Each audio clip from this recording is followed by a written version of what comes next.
La campaña del no fue un fraude electoral.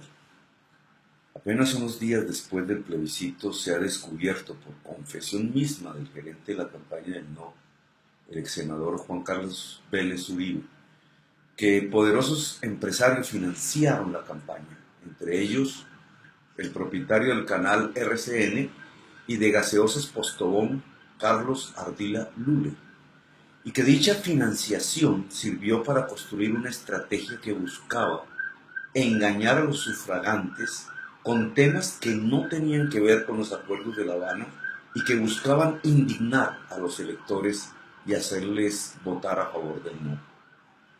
Todos vimos la campaña, todos vimos cómo por redes y en iglesias de políticos que se han disfrazado de pastores se le decía a los electores que los pensionados iban a perder su pensión, que los taxistas iban a tener que dejar sus taxis que pasarían a manos de los guerrilleros, que las familias se iban a desintegrar y que sus hijos se volverían homosexuales porque las FARC ejercerían una mal llamada dictadura de género, que los pobres iban a perder sus subsidios porque estos pasarían a financiar jugosos salarios de los guerrilleros, que Colombia pasaría a tener un régimen como el de Venezuela, que Santos es un comunista camuflado amigo de Castro, que Dios está con el no, etcétera, etcétera, etcétera.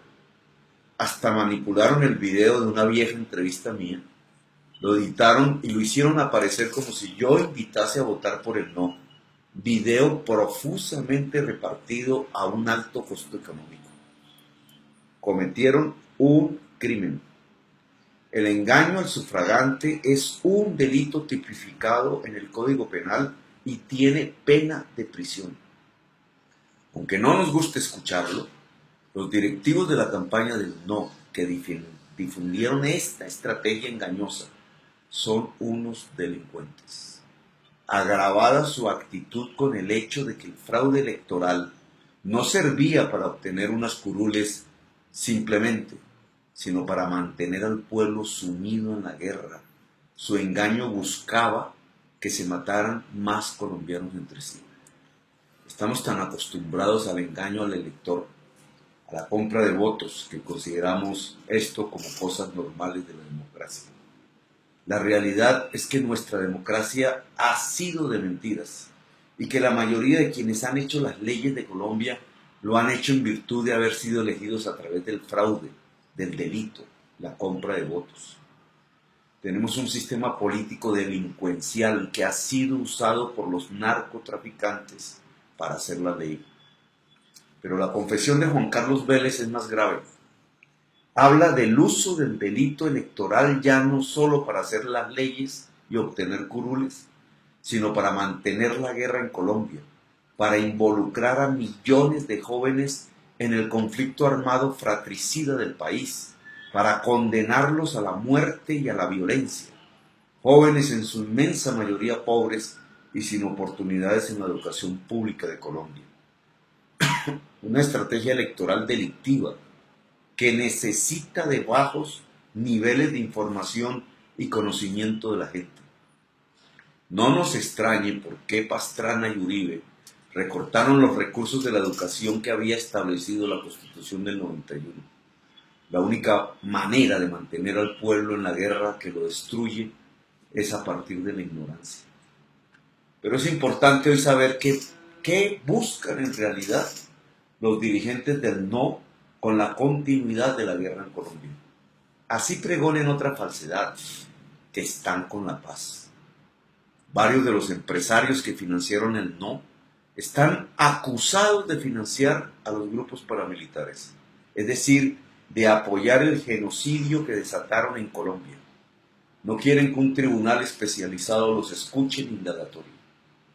El presidente Uribe dijo que no quería que los militares sindicados de crímenes de guerra y delitos de lesa humanidad acudan, como los guerrilleros, al Tribunal Especial de Justicia, a confesar y a cambio recibir los beneficios jurídicos que les permitirían el perdón de la sociedad y rehacer la vida de sus familias.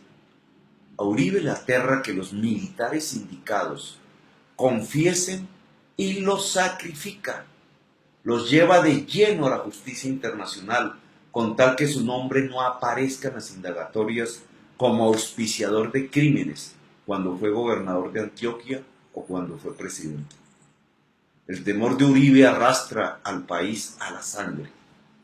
La campaña del no oculta que no quieren que la tierra amasada ilícitamente y con sangre por el narcotráfico para lavar sus dólares del comercio de la cocaína, más de 10 millones de hectáreas, sea devuelta de nuevo a sus antiguos poseedores legítimos o a los campesinos y empresarios que quieran producir alimentos.